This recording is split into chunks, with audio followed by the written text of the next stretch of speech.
Hello friend, आज discussion करते हैं महत्वपूर्ण क्रांतियों के बारे में। तो फर्स्ट है आपकी हरित क्रांति।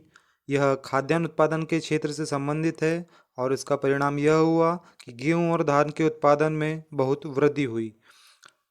भारत में हरित क्रांति के जनक माने जाते हैं एम.एस. स्वामीनाथन। नेक्स्ट है श्वेत क्रांति। यह दुग्ध उत्पादन के क्षेत्र से संबंधित है। इसकी शुरुआत 1964-65 से की गई थी। इसको आगे चलकर ऑपरेशन फ्लड के नाम से जाना जाता है। और भारत में श्वेत क्रांति के जनक है डॉक्टर वर्गीस कुरियन। नेक्स्ट है गुलाबी क्रांति। यह प्याज और झींगा मछली के उत्पादन से संबंधित है। भारत विश्व का सबसे बड़ा झींगा उत्पादक का देश बन चुका है। भारत में गुलाबी क्रांति के जनक दुर्गेश पटेल को कहा जाता है। नेक्स्ट है नीली क्रांति। मत्स्य उत्पादन में वृद्धि के लिए चलाई गई थी नीली क्रांति। 2013-14 में भारत में 95.8 लाख टन मछली का उत्पादन हुआ था। भारत विश्व का दूसरा सबसे बड़ा मछली उत्पादक देश बन गया है। भारत में नीली क्रांति के जनक कहे जाते हैं अरुण कृष्णन।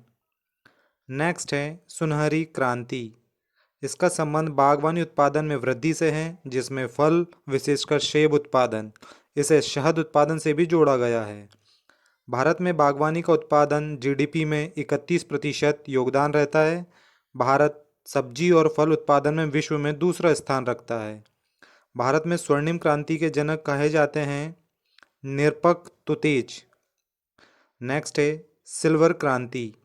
भारत में अंडा उत्पादन और मुर्गियों की उत्पादकता के लिए यह सिल्वर क्रांति चलाई गई थी।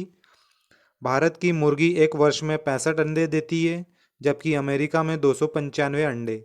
भारत में आंध्र प्रदेश सबसे ज़्यादा अंडों का उत्पादक राज्य है।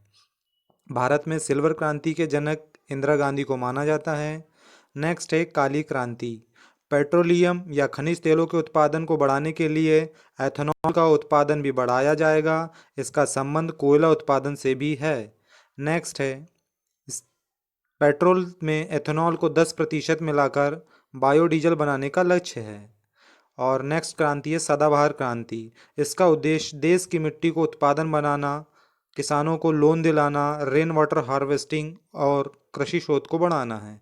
इसके माध्यम से देश को पूरी तरह खाद्यान्न में निर्भर बनाना है। भारत में सदाबहार क्रांति के जनक माने जाते हैं सुश्री स्वामीनाथन। नेक्स्ट है पीली क्रांति। खाद्य तेल और तिलहन फसलों के उत्पादन को बढ़ाने के लिए यह स्टार्ट की गई थी। भारत तिलहन उत्पादन में आत्मनिर्भर बन गया है। भारत में पीली क्रांति के जनक सैम पेट्रोदा को माना जाता है। इंद्रधनुषी क्रांति।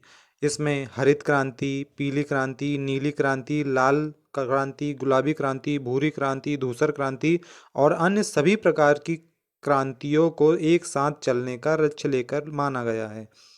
जुलाई 2000 में नई कृषि नीति को लागू किया गया। इसी को इंद्रधनुषी क्रांति कहा गया है। So friends, thank you.